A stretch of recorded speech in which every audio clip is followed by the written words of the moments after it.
고린도전서 1장 18절부터 31절까지입니다.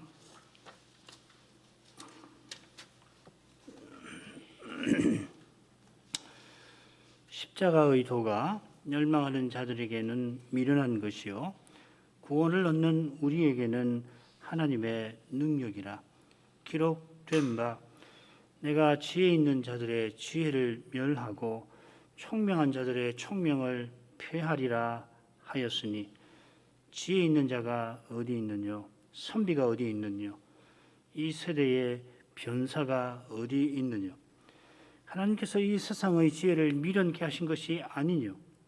하나님의 지혜에 있어서는 이 세상이 자기 지혜로 하나님을 알지 못하는 거로 하나님께서 전도의 미련한 것으로 믿는 자들을 구원하시기를 기뻐하셨도다.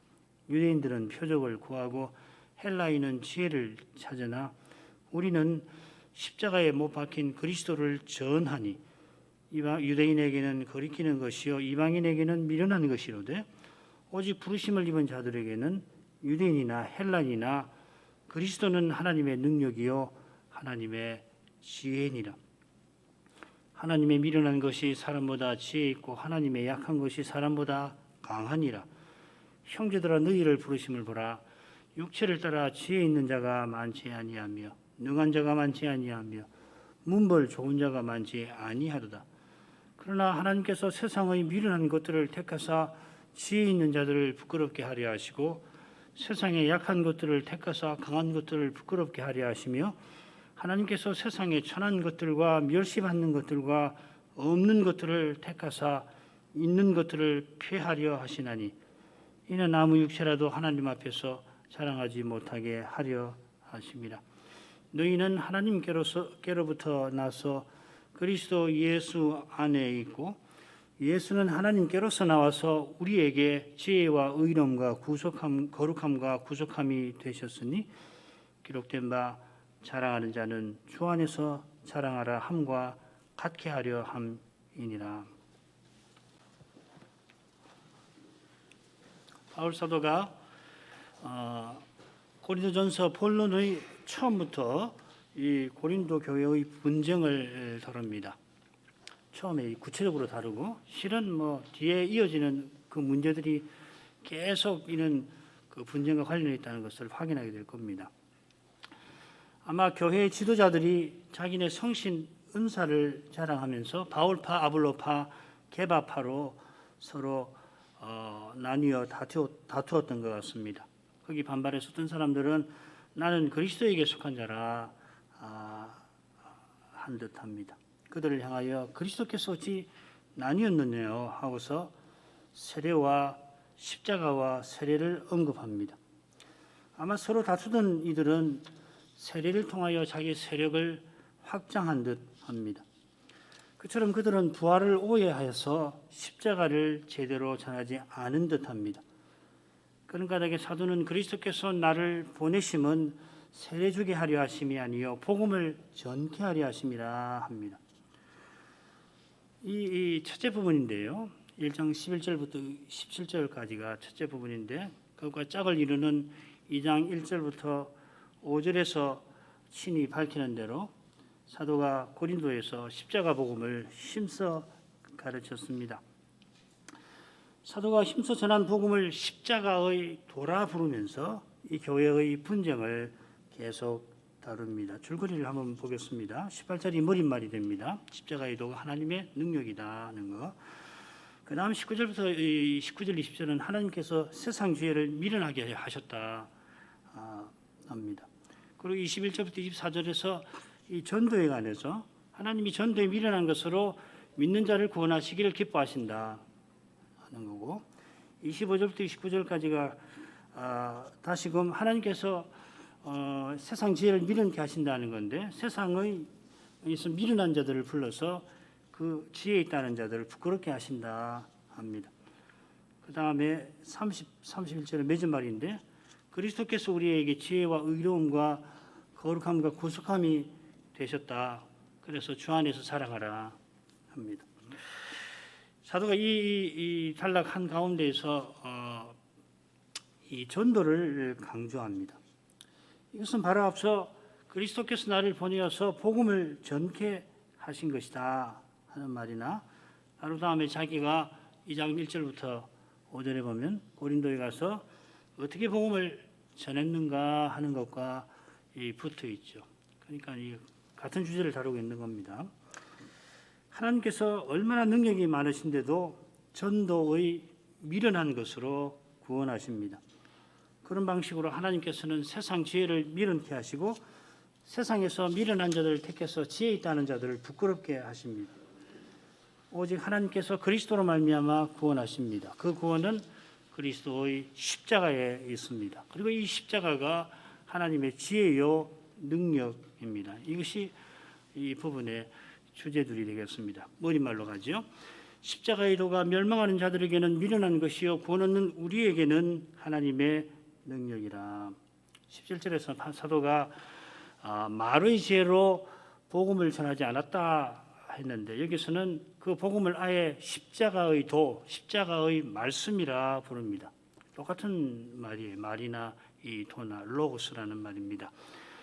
사람의 말은 지혜를, 세상 지혜죠, 자랑하나 하나님의 말씀은 십자가를 내세웁니다.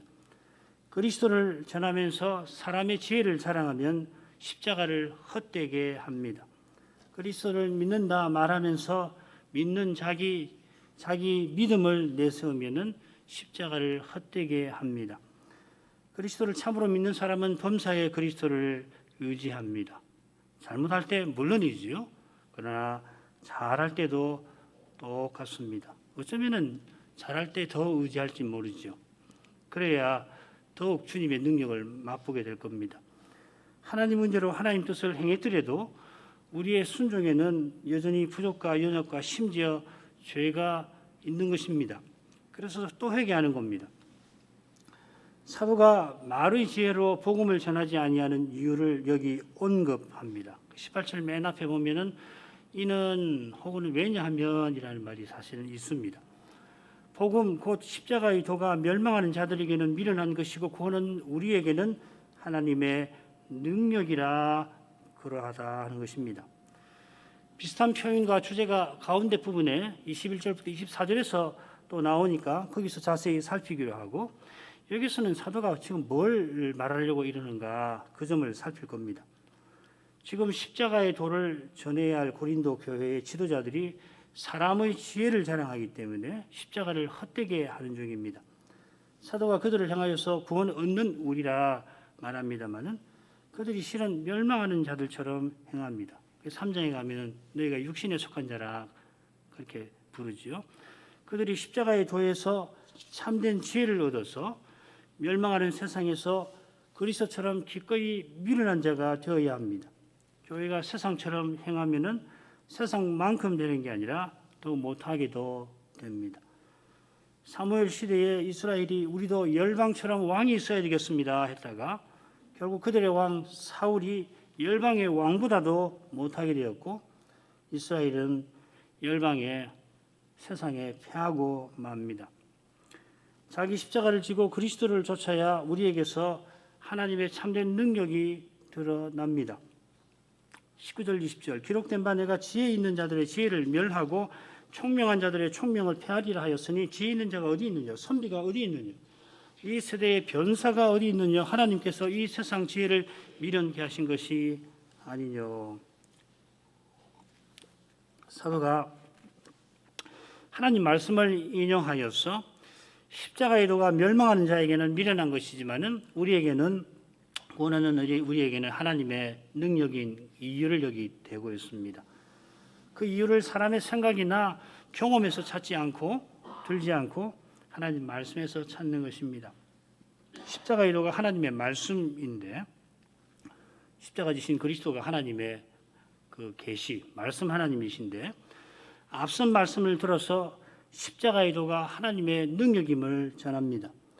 이는 부활하신 주님께서 구약 말씀을 들어서 자기가 부활한 것을 제자들에게 전하신 것과 똑같습니다. 그리스도께서 말씀 하나님이신데 아버지께 들은 걸 말씀하셨고 아버지께서 말씀하신 대로 십자가에 달리셨습니다. 성신도 하나님이신데 자기 말하지 않고 그리스도의 것을 말씀하십니다. 말씀하신 그리스도가 그리하시니 그의 사도도 똑같습니다. 성경이 참되다고 하는 것을 증명하려고 과하게 호소하는 것은 사람의 학문을 하나님의 말씀보다 높이는 것입니다. 여기 창조과학회의 노고를 인정하지만은 문제점이 여기 있는 것입니다. 이것은 과하게 호소하여서 그리스도의 성육신과 부활을 부인하는 자유주의를 닮았습니다. 진리가 스스로 진리임을 입증합니다. 말씀이 나를 수호하지 내가 말씀을 수호하지 못합니다. 사람이 하나님 말씀을 겸손히 들어야 마땅할 뿐만 아니라 실은 그것이 은혜입니다. 사도가 이사야를 인용합니다. 선지자를 통하여서 여호와께서 그러므로 내가 이 백성 중에 기이한 일, 곧 기이하고 가장 기이한 일을 다시 행하리니 그들 중에 지혜자의 지혜가 없어지고 명철자의 총명이 가리워지리라 하십니다. 그들이 말로는 하나님을 존경합니다만 마음은 하나님에게서 멀리 떠나고 그래 하나님의 계명을 버리고 결국 사람의 계명을 줬습니다. 그런 까닭에 그렇기 때문에 하나님께서 내가 이런 일을 하리라 그들의 지혜를 총명을 없어지게 멸해버리겠다 하십니다. 그들이 그 지혜로 악한 생각인데 지혜로 무슨 일을 하느냐 하면은 이집트를 의지해서 아시리아를 맞서려고 하는데 그런 일을 여호와께 깊이 숨기려고 하고서 누가 우리를 보랴 누가 우리를 알랴 하나님이 여호와께서 이것을 아실 것인가 합니다.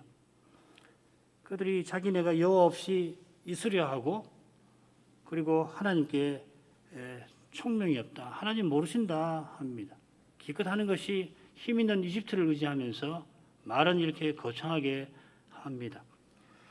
스스로 지혜롭다 하고서 하나님을 감히 미련하다 하니까 하나님께서 그들의 지혜와 총명을 미련하게 만드시는 것입니다.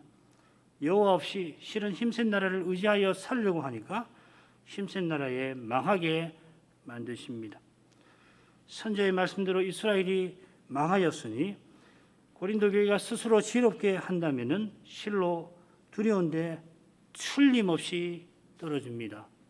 왜냐하면은 기록된 바 때문입니다. 이어 사도는 고대 세계의 지혜자들을 열거합니다. 지혜 있는 자, 이 소포스라는 말인데 이 히랍 이 사상가들을 가리키는 것 같아요. 선비, 그라마티우스라는 말이고 이것은 율법 전문가를 가리키는 것 같습니다. 요컨대 지혜 있는 자는 헬라인의 대표자이고 선비는 유대인의 대표입니다. 이 변사라는 말은 이 세대, 곧 이 세상을 대표하는 인물이며 헬라인과 유대인 모두를 대표합니다. 이들은 사람의 지혜로 이기려 하는 논쟁가들입니다. 복음서나 사도행전을 보면 바리새인이나 유대인들이 주님과 사도들과 논쟁 벌이는 모습이 나오는데 복음이 헬라 세계에 전파될 때에 이 헬라인들도 이미 그리고 앞으로 비슷한 모습을 보일 것입니다. 대표적으로 사도행전 17장에 아테네의 철학자들이 그런 모습을 이미 보였고 앞으로 그들의 사상가들이 기독교를 대적할 것입니다. 이런 사람들이 어디 있느냐 하는 것은 이 세상을 대표하는 이들, 이 세상에 존재감 있는, 이 세상에 자기들만 있는 것처럼 존재감을 드러내는 사람, 있는 것들이죠. 이 세상을 대표하는 이들이 하나님 눈에는 없는 거나 마찬가지다 하는 말입니다. 어디 있느냐고. 사람 눈에는 뭐 그들의 존재감이 가득하고 이 세상이 그들의 세상같이 보이지만은 어디 있느냐? 없다 하는 것입니다. 그래서 고린전서 2장 6절에서는 이 세상에 없어질 관원이라 하는 표현을 씁니다. 없어진다 이 말이에요. 이들의 지혜가 세상에서 통합니다. 사람의 눈에는 그들이 이 세상을 움직입니다. 로마 제국이 그들의 손에 있습니다. 그들을 빼면은 세상은 없는 것 같습니다. 그러나 믿음의 눈에는 그들이 없는 거나 마찬가지입니다. 실은 그들이 하나님 앞에 없는 것보다 못합니다. 이사야 40장 17절 열방은 하나님 앞에 빈것 열방을 하나님은 빈것같이 여기시느니라. 여기 빈것이라고 번역한 말이 없는 것보다 못하다 이 말입니다. 영어로 하면 less than nothing. 없는 것보다도 못하다. 그들이 십자가에 나타난 하나님의 지혜와 능력을 무시하니 그러합니다. 하나님을 등진 세상은 없는 것보다 실은 못합니다. 그런데도 세상이 여전히 있는 것은 하나님이 생명과 호흡과 만물을 주시는 그 까닭입니다. 그처럼 사도가 하나님께서 이 세상 지혜를 미련케 하신 것이 아니뇨 합니다. 이것은 그리스도의 십자가가 이미 일어난 것과 붙어 있을 겁니다. 역사는 십자가 이전과 이후로 나누어집니다. 이제 이 역사는 그리스도의 재림을 향하여 나아가고 있습니다. 오늘 하루를 살아가면 그때가 그만큼 단축됩니다. 재림의 때가 언제인지는 모르지만은 그때가 단축되고 있다는 것은 분명합니다. 그처럼 이 세상 지혜를 좇으면 미련하고 미련합니다. 당장에는 통하는 것 같은데 그렇지는 않습니다. 이 세상을 대표하는 이들이 없어지듯이 그들의 지혜도 그러합니다. 돈 있으면은 뭐 아무 걱정 없이 살 것처럼 다들 생각하지만은 그렇지 않습니다. 이 세상에서 통하는 것도 이 세상이 없어질 것이라 아무리 통한들 함께 없어지는 것입니다. 그러니까 통하는 게 아니에요. 없어지기 위해서 통하는 것일 뿐이죠. 21절부터 24절까지 읽겠습니다. 하나님의 지혜에 있어서는 이 세상이 자기 지혜로 하나님을 알지 못하는 거로 하나님께서 전도에 미련한 것으로 믿는 자들을 구원하시기를 기뻐하셨도다. 유대인은 표적을 구하고 헬라인은 지혜를 찾으나 우리는 십자가에 못 박힌 그리스도를 전하니 유대인에게는 거리끼는 것이요 이방인에게는 미련한 것이로되 오직 부르심을 입은 자들에게는 유대인이나 헬라인이나 그리스도는 하나님의 능력이요 하나님의 지혜니라. 여기 처음 21절에 전도가 나오고요. 또 끝무렵 마지막 문장인데 23절 전한다 하는 표현이 나옵니다. 요컨대 이 부분의 주제가 말씀드린 대로 전도입니다. 이 전도라는 말 캐리그마라고 하는 말인데 복음의 선포 혹은 선포된 복음을 가리키는 매우 전문적인 용어라고 생각하시면 됩니다. 이 전도의 내용은 그리스도의 십자가와 부활 혹은 십자가에 달리시고 부활하신 그리스도입니다. 같이만은 이렇게 구분하는 것은 사람이 참 미련해가지고 그리스도의 부활, 그리스도의 십자가를 말하는데도 사람은 종종 그리스도를 빼버리고 이야기하는 수가 있어요. 그래서 이렇게 반복해서 표현을 할 필요가 있는 것입니다. 그리스도께서 하나님의 뜻을 조차 이루신 이 사실, 하나님께서 참되다 옳다 받으신 이 진리를 사도들은 성신을 힘입어 온 세상에 나가서 선포하였습니다. 이것이 진리다. 베드로 사도가 오순절에 이스라엘 온 집이 정령 알지니 하면서 너희가 십자가에 못 박은 이 예수를 하나님이 주와 그리스도가 되게 하셨느니라 선언해 버렸습니다. 물론 복음을 듣고 교회 들어온 사람들에게 이것은 이렇고 저것은 저렇습니다. 가르치기도 합니다. 그걸 디다케라고 그럽니다. 그렇지만은 무엇보다 중요한 것은 선언하는 거예요. 그리스도가 이런 일을 행하셨다. 하나님이 이것을 진리로 옳다고 인정하셨다. 그러니 믿으라 하는 겁니다. 바울 사도도 지금 오직 부르심을 입은 자들에게는 그리스도는 하나님의 능력이요 하나님의 지혜이다 선언합니다. 강단에 세움받은 목사는 사도가 전한 대로 그리스도를 전할 때에 사도처럼 성신을 의지해서 복음을 선포할 것입니다. 확신을 가지고 전할 것입니다. 오직 그리스도를 전하고 그리스도가 전부이시고 전부 안에 계신다. 그것이 새 사람 가운데 있는 하나님 나라다, 교회다 하고 선포할 것입니다. 사도가 전도에 관하여 언급하면서 먼저는 하나님의 지혜에 있어서는 이 세상이 자기 지혜로 하나님을 알지 못하기 때문에 합니다. 이 세상이 지혜롭다 하지만은 하나님을 알지 못하는 이것 자체가 하나님의 지혜에 속한다 하는 것입니다. 동시에 세상의 미련이기도 하죠. 세상이 지혜롭다 생각하는 것은 하나님께서 사람들을 생각하게 하시는, 여전히 생각하도록 하시는 것과 붙어 있습니다. 사람이 타락했지만은 하나님의 일반 은총으로 여전히 이성과 경험이 있습니다. 하나님께서 여전히 인간 본성과 자연 세계를 통해서 계시하심으로 종족마다 민족마다 종교와 도덕이 있습니다. 하나님의 계시가 있으니 하나님을 말하지만은 실은 피조물을 섬깁니다. 심지어 기독교에 하나님을 말하고 예수 그리스도를 말하지만은 기독교 신앙을 도덕에 불과하다 하는 사람도 있습니다. 그게 폰 하른하게 기독교의 본질이라는 책에서 말하는 겁니다. 그게 무슨 기독교의 본질이에요? 도덕의 본질은 될지 모르지만은 남들은 흉내내지 못할 탁월한 이성으로 물질과 에너지를 창조주라 말하고 사람의 이성과 인격을 진화의 산물이라 합니다. 오늘날 가장 똑똑하다고 하는 과학자들 이야기입니다. 이제 유전공학과 인지공학 등을 이용해서 사람이 신이 되는 것이 시간 문제인 것처럼 말합니다. 그런 책이 나왔죠. 호모데우스라고 하는 책. 저도 아직 읽어보지 못했습니다만은 그런 책이 베스트셀러가 되고 있습니다. 하나님께서 하나님의 형상대로 사람을 지으신 것은 고대 근동의 신화에 불과하다 합니다. 그러나 일찍이 이스라엘의 선지자가 사람의 이런 교만을 책망합니다. 이사야 29장 16절입니다. 너희의 패리함이 심하도다. 토기장이를 어찌 진흙같이 여기겠느냐. 지연받은 물건이 어찌 자기를 지은 자에 대하여 이르기를 그가 나를 짓지 아니하였다 하겠으며 빚음을 받은 물건이 자기를 빚은 자에 대하여 이르기를 그가 총명이 없다 하겠느냐.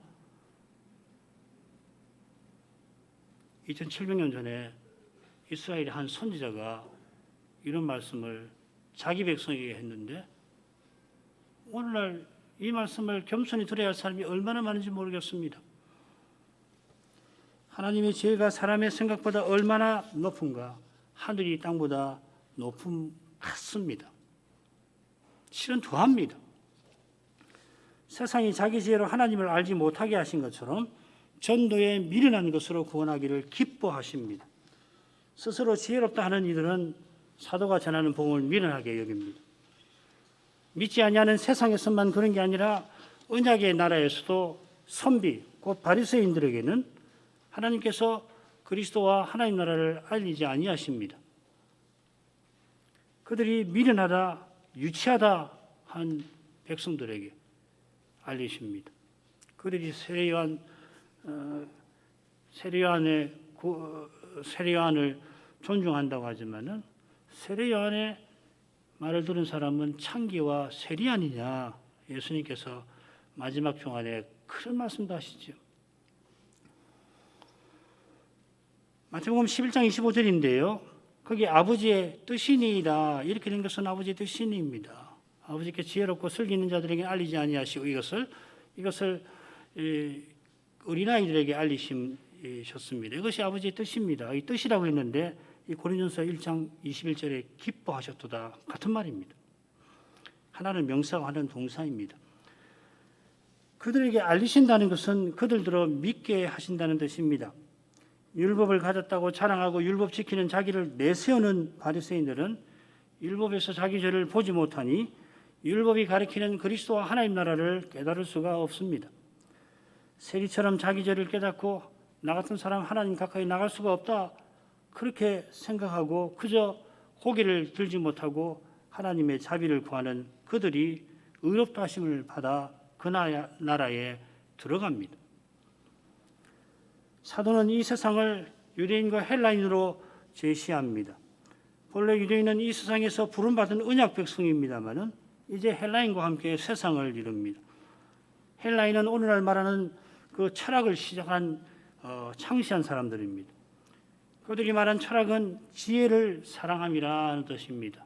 필로스, 그 다음에 소피아. 필로스라는 말은 사랑한다는 말이고 소피아라는 말은 지혜라는 말입니다. 여기서 필로소피 나옵니다. 헬라 철학자들은 백성들이 믿는 신화의 신들을 사람의 확대판이라 비판하면서 똑똑하지요. 가령 신을 부동의 시동자라 합니다. 이 세상의 모든 것이 움직입니다. 변화합니다. 변화하는 것은 변화할 수 있도록 움직이게 하는 무엇이 있는 것이죠. 그 움직이게 하는 것을 계속 밟아가면은 궁극에는 자기는 움직여지지 않고 다른 것을 움직이는 존재가 있는데 그게 신이라는 거예요. 이런 지혜에 따르면 사람 되는 변화를 겪는 것이죠. 사람 되는 신이라든지 게다가 죽임당하는 이 영향을 받는 거지요. 당하는 거지요. 이런 신은 절대 신일 수가 없어요. 우리가 믿는 하나님은 실로 이례적인 분입니다. 사람이 되신다든지 십자가를 지신다든지 이런 신은 너무도 너무도 이 세상 지혜에서는 받아들일 수 없는, 생각할 수 없는 그런 분이시죠. 유대인들은 하나님의 위대한 구원에 관하여 들은 사람들인데 하나님께서 그 구원을 이루실 때에 드러내신 사랑보다는 행하신 표적의 마음이 빼앗겼습니다. 그 사랑을 보았다면은 자기 죄로 말미암은 죽음을 깨닫고 그리스도를 환영했을 것 같은데 그리스도께서 무수한 표적을 행하셔도 그래서 주님의 십자가를 가리켜도 그리스도를 미워하더니 자기들이 원하는 표적을 그분에게 내놓으라고 강짜를 부렸습니다. 이 구한다는 말을 여기 썼죠. 표적을 구한다 그랬는데 겸손히 찾는 것이 아니라 요구한다는 뜻입니다.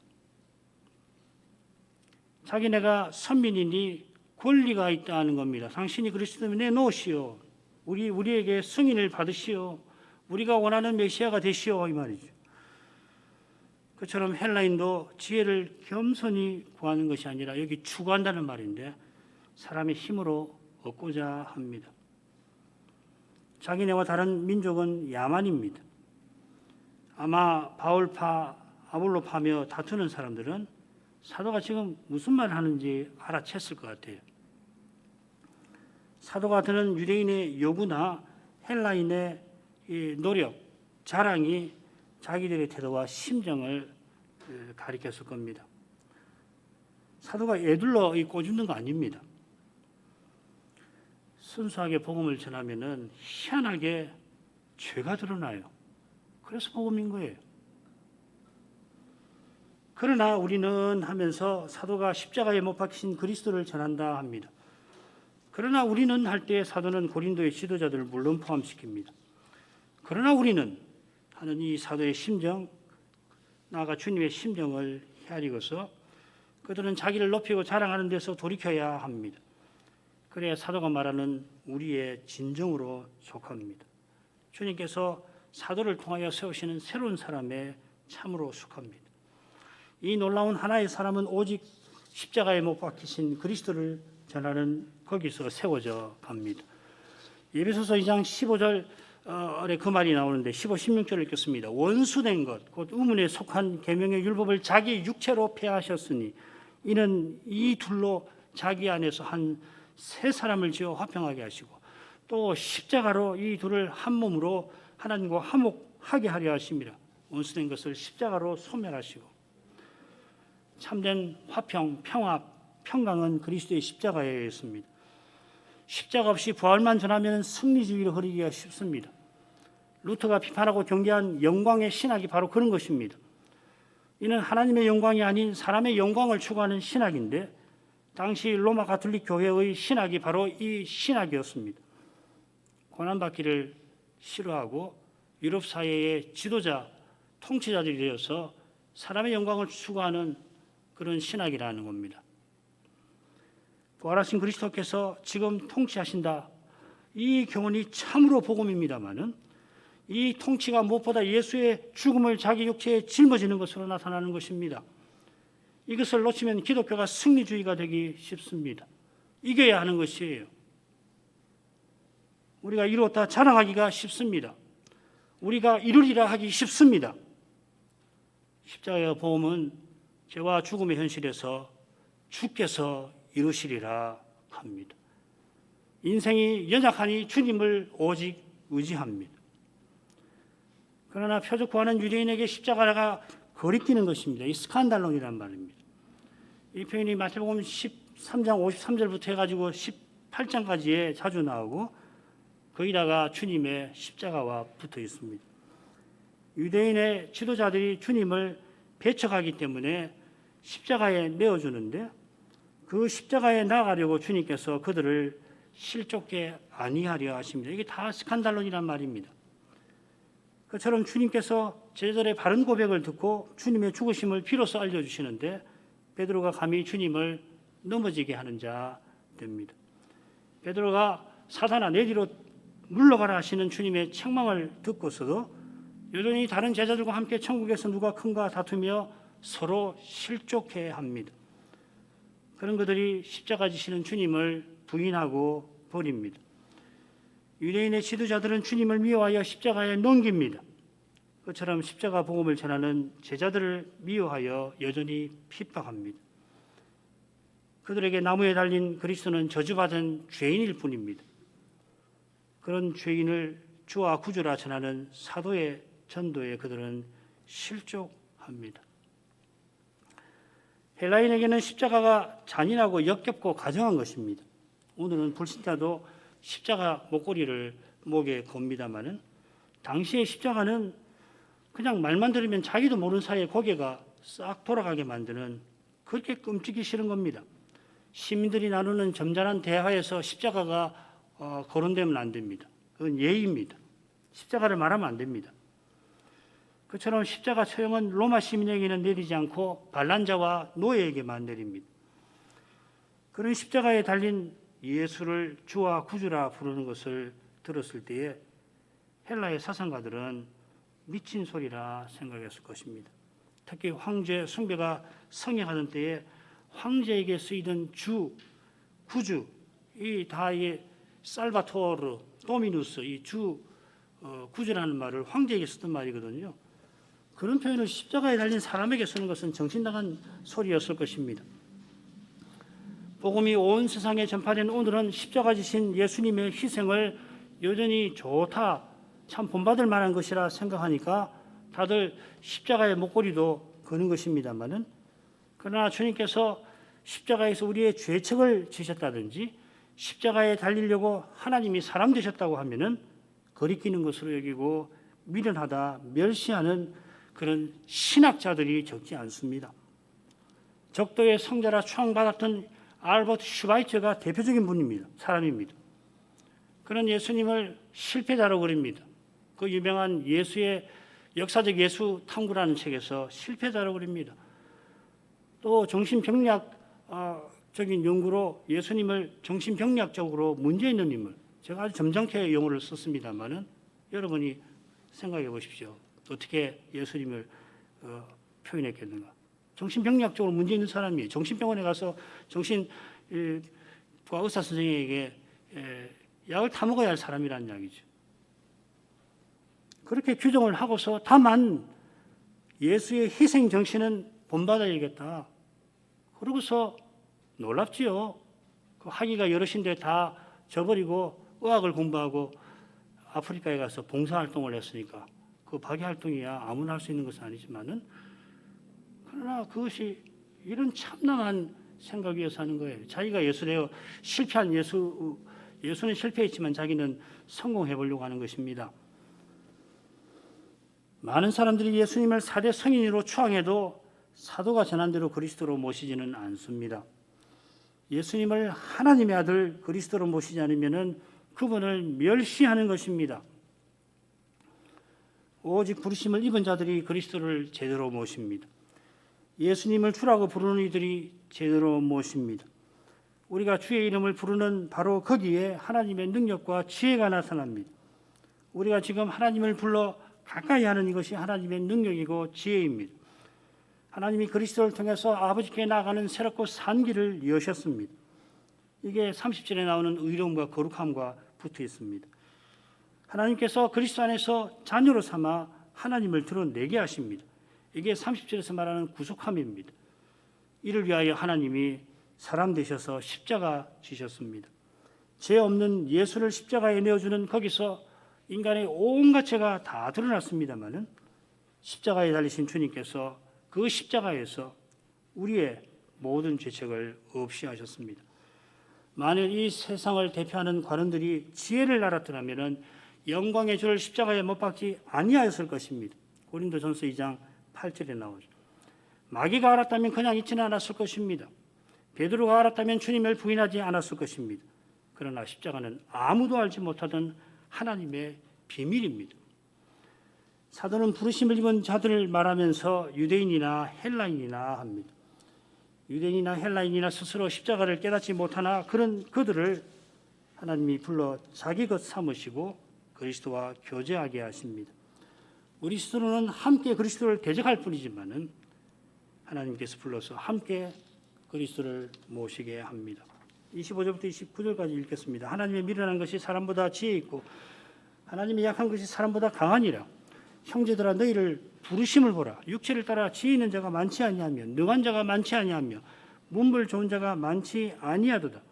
그러나 하나님께서 세상에 미련한 것들을 택하사 지혜 있는 것들을 자들을 부끄럽게 하려 하시고 세상에 약한 것들을 택하사 강한 것들을 부끄럽게 하려 하시며 하나님께서 세상에 천한 것들과 멸시받는 것들과 없는 것들을 택하사 있는 것들을 폐하려 하시나니 이는 아무 육체라도 하나님 앞에서 자랑하지 못하게 하려 하십니다.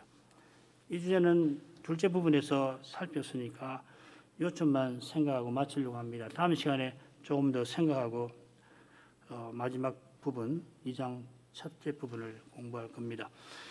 하나님께서 이 세상의 지혜를 미련케 하시는 것은 이 세상 지혜의 교만함에 있습니다. 그 교만은 감히 하나님 앞에서 자기를 자랑합니다. 하나님께서 하시는 일이 교만한 자를 낮추시는 바로 그 일입니다. 욥기 40장 10절 이하에서 야고보서 4장 16절 이 짧은 말씀에서 우리 종교의 핵심, 기독교 핵심이 드러납니다. 하나님은 미련한 교만한 자를 대적하시고 겸손한 자를 가까이 하신다. 이게 기독교 신앙의 요약입니다. 하나님께서 하시는 일이 교만한 자를 낮추시는 그것입니다. 이 목적을 위하여 하나님께서 세상에서 미련한 자를 택하십니다. 여기 하나님의 지혜가 있습니다. 그러나 사람 눈에는 미련하게 보입니다. 사람 눈에는 우리가 미련하게 보입니다마는 미련한 우리를 통하여 하나님이 실로 지혜를 드러내십니다. 우리가 얼마나 미련한지를 고백하고 그리스도를 의지할 때에 그리스도께서 우리를 통하여 하나님의 지혜를 드러내십니다. 칼빈 선생이 우리 인생은 거룩한 일에 두더지 같아 했지만은 주님이 바리새인을 책망하신 것처럼 우리는 소경입니다. 바리새인의 교만은 소경이면서도 소경의 지도자로 자처한 데 있습니다.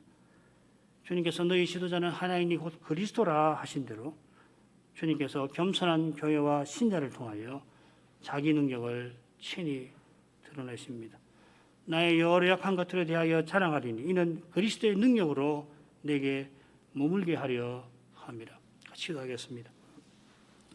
거룩하신 아버지, 세상에서 천하고 멸시받고 없는 그런 자들을 부르셔서 세상에서 지혜롭고 힘있다 하는 자들을 부끄럽게 하십니다. 그만큼 하나님께서 사람을 자랑하고 내세우는 교만을 미워하십니다. 하나님은 교만한 자를 대적하시고 겸손한 자를 가까이 하십니다. 그처럼 겸손하고 온유하신 그리스도를 통하여 겸손한 자를 만들어내십니다. 그리스도께서 아버지와 동등이신 하나님이지만은 아버지 뜻에 온전히 순종하시되 십자가에 나가실 만큼 순종하셨습니다. 그 십자가에서 우리 인생의 죄가 다 드러났지만은 주님께서 거기서 주를 믿는 우리의 죄를 또한 다 도말하셨습니다.